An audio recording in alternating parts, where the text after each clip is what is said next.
So thank you very much for coming. First of all, a huge congratulations to Neeraj. We are very, very Thank you, proud of sir. him.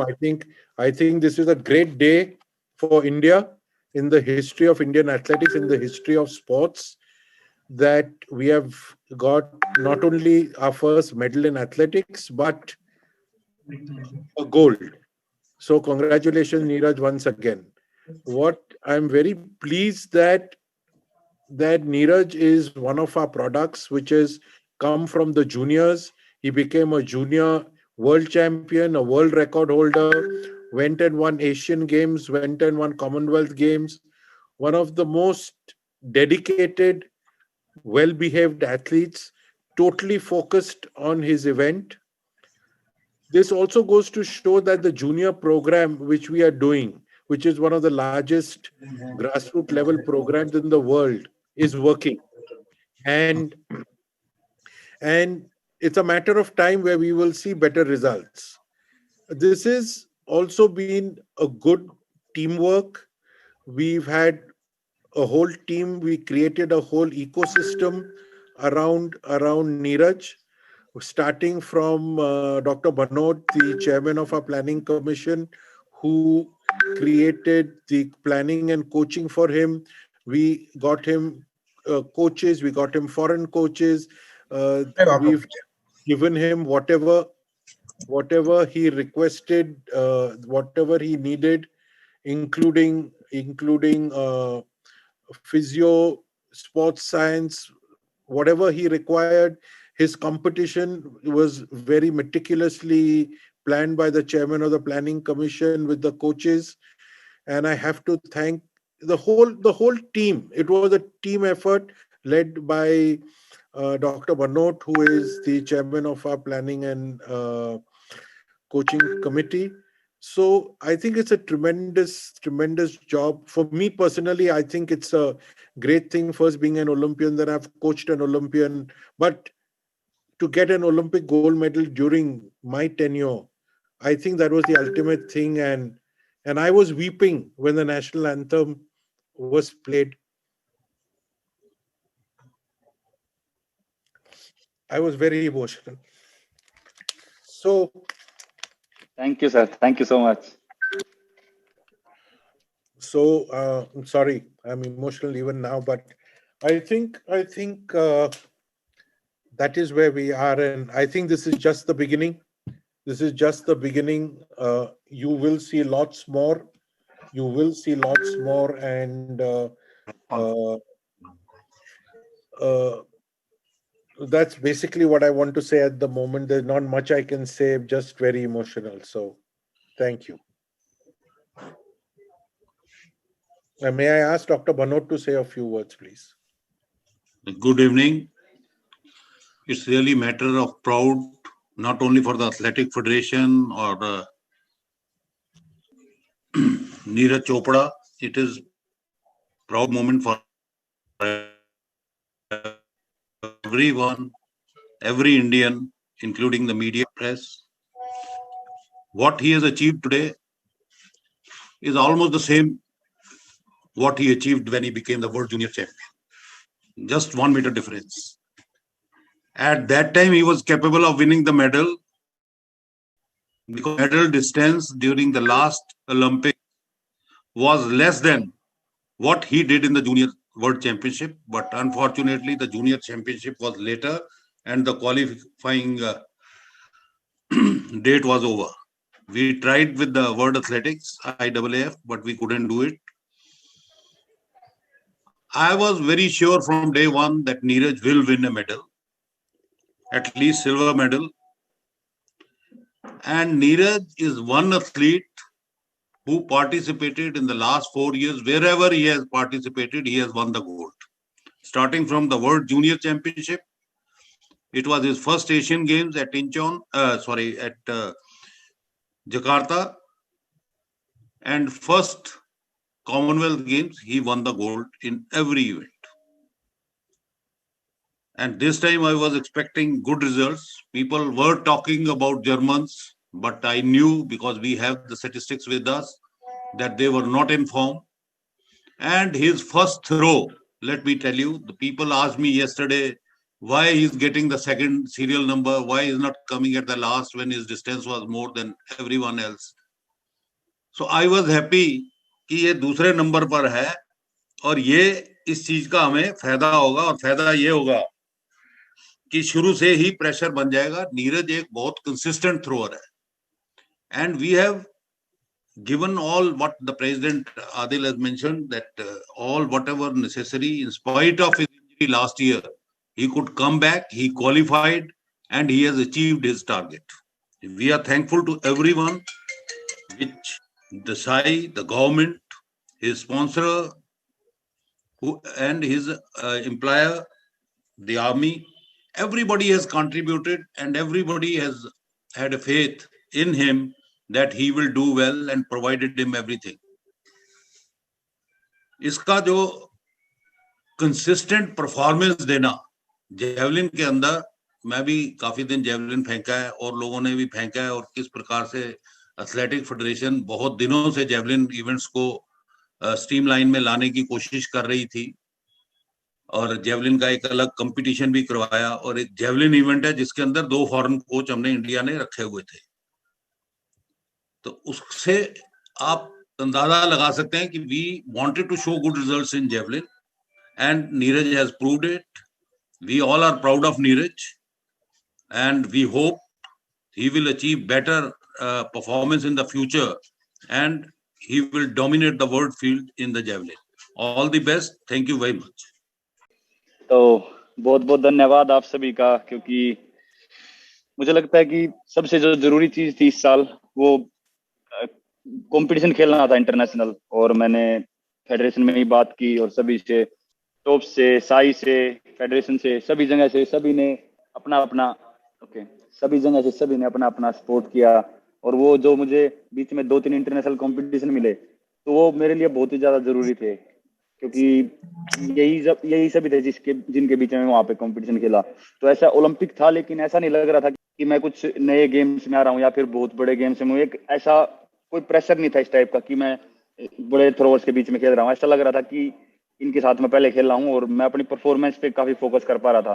तो शायद वही कारण है कि क्योंकि injury के बाद काफी अप डाउन आए, तो आप सभी ने हेल्प की, और ये सभी आप सभी का, मेरी मेहनत तो है ही, उसके साथ साथ आप सभी की मेहनत है, और सारी फैसिलिटी के लिए थैंक यू सो मच.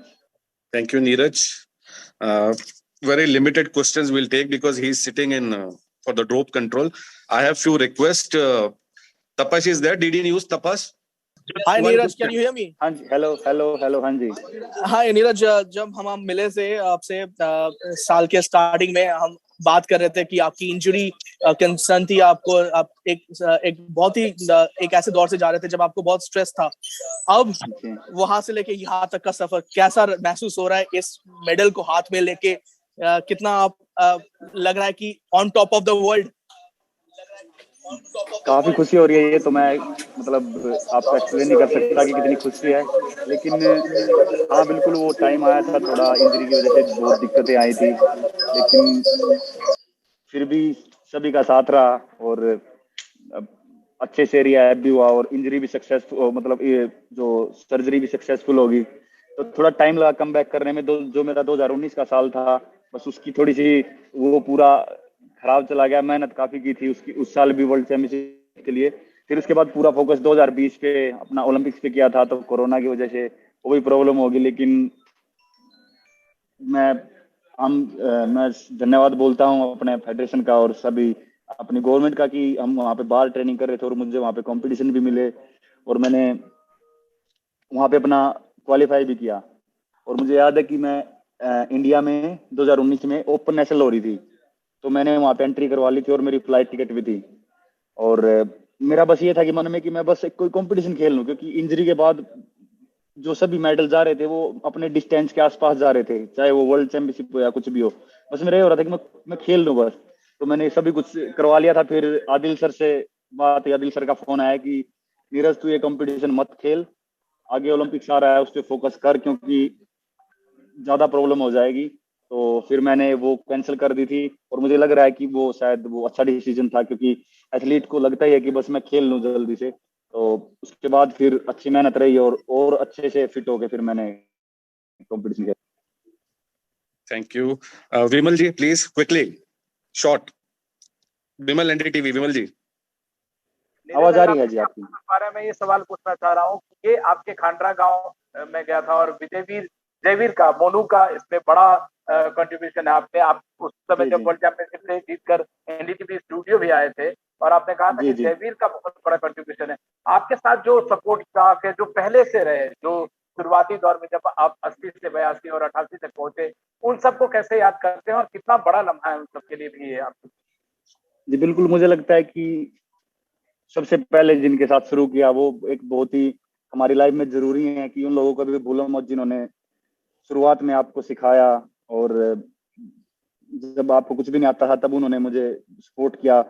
और वो काफी जेवलिन के लिए वो बहुत ही एक डेडिकेटेड हैं। और मैं थैंक यू करता हूँ एफआई का कि उन्होंने, वो अभी नेशनल कैंप में कोच हैं, तो अभी वो कोचिंग दे रहे हैं। एक लड़का है साहिल, उसने उनके अंडर में अभी 80 मीटर प्लस की है। और संजना लड़की है, वो अनु के बाद अभी वो हर जगह पे सेकंड आ रही है। तो वो बहुत ही डेडिकेटेड है जेवलिन के मामले में। वो अच्छा स्पोर्ट्स कर नहीं पाए इंजरी की वजह से या कुछ भी कह लो, पर वो जेवलिन के लिए बहुत ही एक उनका मन है कि वो अपनी लाइफ पूरी जेवलिन को दे सकते हैं। तो वो बहुत ही डेडिकेटेड है। और मैं कुछ भी कहीं पे भी जीतता हूँ तो उनको बहुत खुशी होती है और शुरू से उनका सपोर्ट मेरे साथ रहा है। Thank you. Indranil. Thank you Divesh. Congratulation Neeraj, कैसे हैं? एकदम Thank you. बढ़िया लग रहा है। या माय क्वेश्चन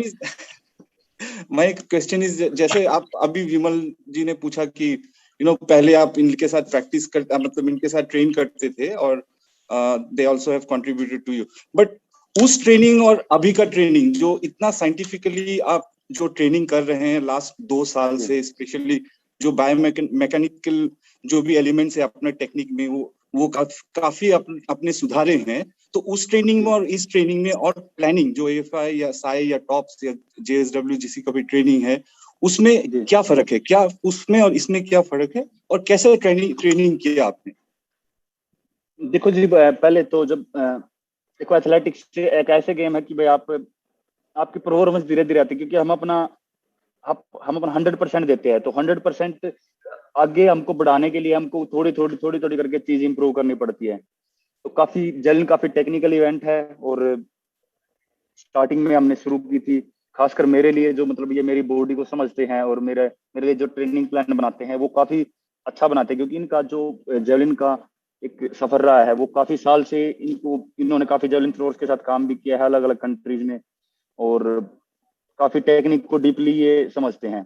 तो बिल्कुल वो जो भी मैंने मेरे सीनियर हैं जयवीर, उनके साथ जो ट्रेनिंग की वो बहुत ही मेरे लिए बहुत ही, एक वो बोलते हैं ना अपने इंडिया में कि भाई नींव स्ट्रॉन्ग होना बहुत जरूरी है। तो उन्होंने नींव मेरी स्ट्रॉन्ग की। उसके बाद फिर मुझे फॉरेन कोचेज मिले और काफी एक्सपीरियंस कोचेज थे। तो सभी का साथ है और सभी के साथ की वजह से आज मैं यहाँ पे हूँ। Thank you Indranil. नीरज, घर पे बात हुआ? नहीं जी, अभी तक नहीं हुआ। आपको पता है गांव में क्या माहौल था आज? अब ऐसे दिखा रहे थे, ईशान को बताया था उन्होंने, कुछ वीडियोस वगैरह भी दिखाए थे, शायद भेजे होंगे कि पूरा गांव नाच रहा है और सभी खुश थे। तो मुझे लग रहा है कि पूरा मतलब इंडिया की दुआ थी और सभी खुश होंगे। We'll take quick last 4 questions. I'll go to Shivani, CNN IBN. Neeraj, बहुत सालों से मैं ट्राई कर रही हूँ आपको चैनल पे लाने के लिए, लेकिन आप मीडिया से बहुत दूर रहते हैं। लेकिन आज अच्छी बात है कि आप बात कर रहे हैं सबसे, और यही फोकस आपने दिखाया है और यही कॉन्फिडेंस आपने दिखाया है। 2 पार्ट क्वेश्चन है मेरा कि आपका ये फोकस कैसे मेंटेन करते हो, कॉन्फिडेंस कैसे आता है, एंड सेकेंडली जो गोल्ड आपने जीता है पहला एथलेटिक्स में, ओलंपिक्स में, उसके क्या मायने होंगे देश के लिए, ये आपको क्या लगता है?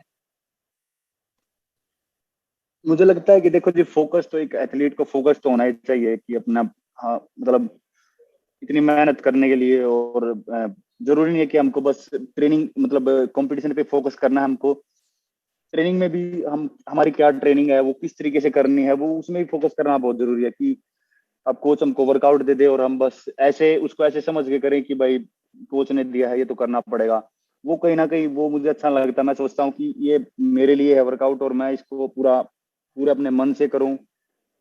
उसमें डिपेंड नहीं करता कि कंपटीशन, क्योंकि सबसे पहले ट्रेनिंग है, ट्रेनिंग के बाद कंपटीशन आता है। जितनी अच्छी ट्रेनिंग होगी उतने अच्छे कंपटीशन होंगे। तो पूरा फोकस ट्रेनिंग पे रखते थे जी। और सबसे बढ़िया मोटिवेशन मेरे लिए ट्रेनिंग ही होता है, क्योंकि अगर मेरी ट्रेनिंग अच्छी होती है तो बहुत खुशी होती है और ऐसा लगता है कि हाँ मैं आगे रिजल्ट अच्छा दे सकता हूँ।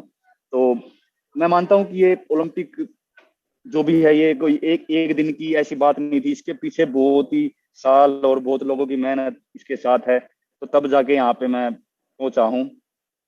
तो बस यही कहना चाहूंगा जी। नहीं, अपने कॉन्फिडेंस के बारे में भी अगर ऐड कर दें, और इस ओलंपिक गोल्ड का क्या वैल्यू है इंडिया के लिए, वो आप क्या हाँ, समझते मुझे लगता है कि खासकर मतलब सभी गेम में मतलब अपने काफी अच्छे मेडल आए, और अपना गोल्ड इंडिविजुअल स्पोर्ट्स में शूटिंग में आया हुआ है, और हॉकी में अपने पहले काफी गोल्ड रहे हैं। लेकिन मुझे लगता है कि एथलेटिक्स एक ऐसा माना जाता था कि एथलेटिक्स में वर्ल्ड लेवल पे इंडिया के, क्योंकि हमारे बहुत ही महान एथलीट मिल्खा सिंह और पीटी उषा जी, वो कहीं ना कहीं थोड़े थोड़े गैप से रह गए थे मेडल से। तो कहीं ना कहीं वो जरूरी था, क्योंकि इतने साल से खिलाड़ी मेहनत कर रहे हैं और फेडरेशन काम कर रही है, तो ये अब मेडल आया है ना, तो ये कुछ कुछ ना कुछ तो अलग होगा, खासकर एथलेटिक्स और जेवलिन के लिए। तो मुझे मैं आशा करता हूँ कि एएफआई और हमारे एथलेटिक्स को और खासकर अभी जेवलिन को और ज्यादा बढ़ावा देगी, क्योंकि मुझे लगता है कि इंडिया में बहुत टैलेंट है। तो ऐसे ही धीरे धीरे करके सामने आएंगे, और आगे आने वाले जो भी जूनियर इवेंट या फिर आगे ओलंपिक्स में और अच्छा कर सकते हैं। मतलब ऐसा एक कहीं ना कहीं ये थिंक थी कि भाई पता नहीं अब ऐसे इंटरनेशनल लेवल पे इंडियन क्यों नहीं करते अभी। मतलब मैंने भी आज अभी जीता है, तो मुझे लग रहा है कि हम कुछ भी कर सकते हैं। तो मैं एफआई से बोलना चाहूंगा कि और बच्चों को सपोर्ट करे, और बस इंडिया का जितना हो सके उतना नाम प्रो एथलेटिक्स में। Thank you Shivani. Nihal Nihal Neeraj, congratulations. Thank you ji. आप आपका आज का फर्स्ट 2 थ्रोज के बारे में बताइए, क्योंकि वो दोनों थ्रो जब हम टेलीविजन पे देखा वो ऑलमोस्ट परफेक्ट लगा, और आपका जो मन में था शायद आपने वो एम उस दोनों थ्रो में कर दिया। सेकंड थ्रो के बाद यू टर्न एंड आपने कोचिंग स्टाफ के तरफ और ऑफिशियल्स के तरफ हाथ भी उठाया। तो वो दोनों थ्रो कितना इंपॉर्टेंट है आपके लिए एक टोन सेट करने के लिए आज के फाइनल में? मुझे लगता है कि जो अभी थोड़ी देर पहले बनोट सर बता रहे थे कि पहला थ्रो अगर हम अच्छा कर लें तो थोड़ा दूसरे एथलीट पे थोड़ा सा प्रेशर हो जाता है। तो पहला थ्रो बहुत ही जरूरी था कि मैं अच्छा फेंकूं, तो 87+ था, तो ठीक थ्रो था। और क्योंकि यहाँ पे अभी इस साल जो जर्मनी का जोहानस स्वेटर है वही बहुत ही अच्छे थ्रो उसने किए थे इस साल, बहुत ही जबरदस्त उसकी फॉर्म चल रही थी।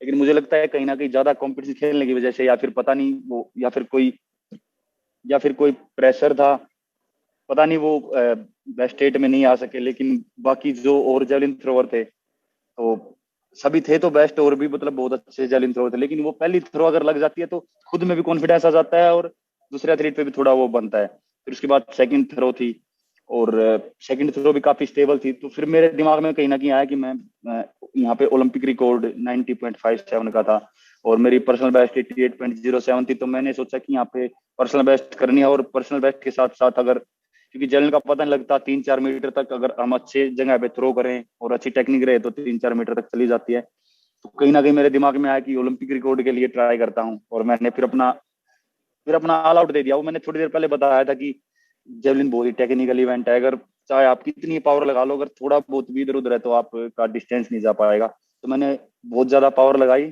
स्पीड भी बढ़ाई, लेकिन थ्रो अच्छे नहीं जा पाए। तो बस अब यही और ज्यादा ट्रेनिंग करनी है कि अभी जल्दी 90 मीटर का जो मार्क है उसको अचीव करना है।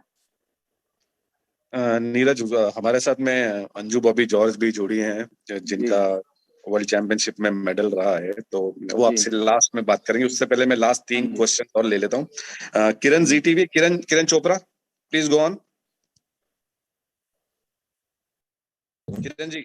कंग्रेचुलेशंस। आपने जो हैरिस बेटर की बात की, तो जो हैरिस बेटर इवेंट से पहले कह रहे थे नीरज तो मुझे छू ही नहीं पाएगा, तो आपने अपनी परफॉर्मेंस से जवाब दिया है क्या उनको? हाँ, क्योंकि लोग बोल रहे थे कि जोहानस स्वेटर ने ऐसा बोला है, तो मैं एक ही बात मानता हूँ कि भाई ओलंपिक एक ऐसी जगह है कि यहाँ पे वर्ल्ड रैंकिंग या ये मैटर नहीं करती कई बार। यहाँ पे दिन ही डिपेंड करता है कि किस दिन किसका दिन है और क्या कौन क्या करेगा। तो मैंने कुछ नहीं बोला। मुझे लगता है कि, और मैं बोलना भी नहीं चाहता इसके ऊपर क्योंकि मैं उसकी रिस्पेक्ट करता हूँ, बहुत अच्छा थ्रोअर है। और उसके उसके बारे में मुझे सच बताऊं तो दुख भी है कि आज मतलब इतने अच्छे जेवलिन थ्रोअर को बेस्ट 8 से बाहर निकलते हुए देखा, तो बहुत दुख भी हुआ। लेकिन मैं मानता हूँ कि स्पोर्ट्स मतलब किसी का वो नहीं है कि बड़े से बड़े एथलीट भी कई बार परफॉर्म नहीं कर पाते। तो मेरा ऐसा कोई वो नहीं था, मेरा अपनी परफॉर्मेंस पे फोकस था और मैंने अपने परफॉर्मेंस पे पूरा फोकस किया और मैंने अपना 100% दिया। Yeah, Neeraj, first of all, congratulations. Hello, thank you ji. आप अभी 28 को फिर आप डायमंड लीग भी खेलने जा रहे हैं, तो आपका जो फोकस है 90 मीटर्स का है और क्रॉस करने का, उसके बारे में बात करेंगे। Olympic is done. देखो जी अभी हाँ, अभी एक बार अभी इंडिया आएंगे और उसके बाद ट्रेनिंग का कैसे रहता है और वीजा का कैसे काम रहता है तो उसका देखेंगे। बाकी इस साल का जो सबसे मेन फोकस था ओलंपिक्स पे था। और वीजा का अगर सही इजी काम रहा और मेरी ट्रेनिंग हो पाई तो मैं खेल लूंगा, क्योंकि मैंने यहाँ पे अपना 100% दिया है। और मैं नहीं चाहता कि, क्योंकि यहाँ पे मेरा मेन फोकस था कि ओलंपिक में हम अपनी 100% फॉर्म लेके आए। तो अभी देखते हैं कि अब अगर वीजा वगैरह काम सही से होता है और ट्रेनिंग हो पाएगी अभी, तो उसके लिए आगे सोचेंगे। हाँ जी नीरज, मुबारक हो आपको पहले तो जो अचीव किया आपने। इससे पहले हमारी जब भी बात हुई है लगातार आपने ये कहा कि रियो का आपके अंदर एक खलिश बची हुई थी, क्योंकि आप कट ऑफ डेट के बाद क्वालिफाई कर पाए थे। और ओलंपिक्स भी पिछले साल जब पोस्टपोन हुआ तो कहीं ना कहीं आपके दिमाग में था कि आपका और ओलंपिक्स का कुछ हिसाब ठीक बैठ नहीं पा रहा है, क्यों गड़बड़ हो रही है बार बार, ये आप लगातार कहते आए हैं। तो आज जब फाइनली आपको पता तो चली गया था अपने आखिरी थ्रो से पहले कि आप जीत चुके हैं गोल्ड, तो उस वक्त आखिरी थ्रो से ठीक पहले आपके क्या रिएक्शंस थे? क्या कहीं ना कहीं ये पिछली सारी चीजें एक तरह से जिसे कहते हैं आपके सामने फ्लैश हुई थी या ब्लैंक हो गए थे? वो क्या था फीलिंग जब आपको ये रियलाइज हुआ कि अब गोल्ड इंडिया का है, आपका है? जब सभी की थ्रो हो गई लास्ट और सिर्फ मेरी बची थी, जब मुझे हो गया कि मेरी लास्ट थ्रो है और मेरा गोल्ड हो चुका है, तो एकदम मैं एक्सप्लेन नहीं कर सकता, एकदम मैं कंपटीशन मोड में था। और ये पता लगते कि बस अपना अब गोल्ड हो गया है, तो बस पता नहीं सब कुछ एकदम चेंज हो गया कि बस पता नहीं क्या होगा, जैसे मैंने क्या कर लिया। तो वो फिर मैं काफी रनवे तक पहुंचा, ऐसे लग रहा था कि यार पता नहीं, जैसे एकदम दिमाग इधर उधर होने लग गया। फिर मैंने पूरा अपना फोकस किया कि थ्रो पे, और मैं कोशिश कर रहा था कि उस थ्रो को भी अच्छा करूं। लेकिन काफी खुशी थी उस थ्रो में भी, और वो थ्रो मैंने ऐसी फेंकी तो वो भी अच्छी गई। लेकिन बस वही है कि थोड़ा सा दिमाग में तो रहता था कि भाई यार रियो ओलंपिक्स थोड़े से दिन की वजह से निकल गए और इतने मेडल भी था। और एएफआई ने काफी कोशिश भी की थी एंट्री करवाने की, वाइल्ड कार्ड एंट्री, लेकिन उस टाइम नहीं मिल पाई। पर वही था कि दिमाग में था कि हाँ ओलंपिक्स है, और उसके लिए मेहनत करनी हमने जारी रखी। और बीच में इंजरी भी आई, काफी ऐसा टाइम भी आया था कि ऐसा लग रहा था कि यार पता नहीं कैसा कमबैक होगा। तो सब अच्छा रहा। तो अब आपको लगता है कि ये जितना भी डिले हुआ या मिस हुए चांसेस, वो कहीं ना कहीं इस बात के लिए एक सीढ़ी बनते चले गए कि जब फाइनली आपने परफॉर्म किया तो वो शायद इतना अच्छा हुआ कि पुरानी सारी चीजें आप भूलते चले गए? देखो जी, क्योंकि दिमाग में यही था कि अगर जब 2020 मतलब पिछले साल पोस्टपोन हुआ, तो दिमाग में एक चीज बिठाई थी कि इसको नेगेटिव वे में नहीं लेना है, इसको बस ऐसे लेना है कि मुझे 1 साल और मिल गया है प्रिपरेशन के लिए। तो वो दिमाग में रख के तैयारी करते गए, कंपटीशन भी खेले और तैयारी बढ़िया चलती गई। और आज फाइनली यहाँ पे हैं गोल्ड मेडल के साथ। तो ऐसा लग रहा है कि यार जो भी हुआ ठीक हुआ, बस थोड़ा सा ये कोरोना गलत आ गया दुनिया में, इतने लोग दिक्कत में है इसकी वजह से। बाकी बहुत खुशी है कि गोल्ड जीता। Thank you Uttara. Last 2 questions, ABP News and Raja Raman ji. ABP News go first. उसके बाद में Raja Raman ji last question. There are a lot of requests, but we are sorry we will not be able to take. We have to leave Neeraj for because he's sitting in his dope control. तो ABP News please.